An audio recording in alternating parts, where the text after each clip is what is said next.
اللہ کے حبیب نے منع فرمایا کوئی اونچا اللہ اللہ نہ کرے، جب کوئی نماز پڑھ رہا ہو سو رہا ہو تو اس کے سامنے اونچا ذکر نہ کرو۔ کہتے ہیں میں ایک دن اونچا اونچا ذکر کر رہا تھا، اونچا اونچا میں ذکر کر رہا تھا، کیونکہ عشق لگا سی کھیڈاں کھیڈ دی نوں تے مینوں کھیڈاں بھل گئیاں، میں کجل پایا سی یار دے ویکھنے نوں، پھر او دی یاد وچ روندیاں ہی ڈل گئیاں۔ حیدر شاہ اس گلی کدے نہ رول دی، پر ہن تے رول گئیاں۔ کہتے میں اونچا ذکر کر رہا تھا تو حضرت عمر فاروق رضی اللہ تعالیٰ عنہ نے ڈانٹ دیا، فرمایا تجھے نہیں پتا حضور نے منع کیا ہے؟ تو عمر نے ڈانٹا تو میں چھپ کے بیٹھ گیا کونے میں۔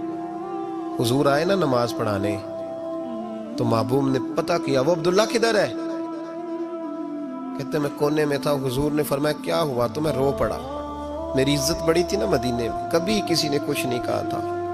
نبی کریم نے فرمایا کیا ہوا؟ عرض کی حضور کچھ نہیں۔ پھر بھی بتاؤ؟ کہتے میں رو پڑا، میں نے کہا یا رسول اللہ میری غلطی تھی تو سیدنا فاروق اعظم نے ڈانٹ دیا ہے۔ فرمایا ہوا کیا؟ یا رسول اللہ میں اونچا ذکر کر رہا تھا، اور بات بھی ٹھیک ہے، کچھ لوگ قریب نماز پڑھ رہے تھے، حضرت عمر نے منع کیا۔ نبی کریم علیہ السلام نے فرمایا بلاؤ نا ذرا عمر کو، خود قانون حضور نے بنایا ہے کہ اونچا ذکر نہ کرے جب کوئی نماز پڑھ رہا، بلاؤ نا عمر کو۔ جناب عمر آئے تو حضور نے فرمایا عمر میرے عبداللہ کو کوئی نہ ڈانٹے، کسی ان پڑھ سے، کسی دیہاتی سے، کسی بھولے سے انداز دیکھے حضور کا، اسے کوئی نہ ڈانٹے۔ پھر حضور نے فرمایا تمہیں پتہ ہے یہ میرے لیے کتنی تکلیفیں برداشت کر کے آیا؟ صحابہ فرماتے ہیں یہ خوش نصیب ہے جس کی روح بھی محبوب کے ہاتھوں میں نکلی۔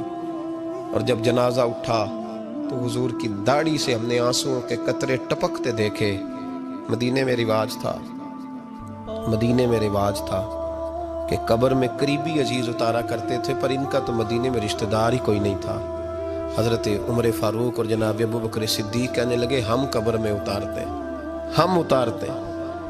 جب ان دونوں نے اٹھایا قبر میں گئے تو کہتے ہیں کمال دیکھو اللہ کے رسول ہم دونوں سے پہلے قبر میں اتر گئے، اور حضور نے یا البدایہ والنہایہ میں موجود ہے، کہا مجھے دو میں قبر میں اتارتا ہوں۔ کہتے ہیں حضور نے تنے تنہا پکڑا، تنے تنہا قبر میں اتارا، پسے مردن فرشتوں نے جو تلاشی لی تو کیا نکلا؟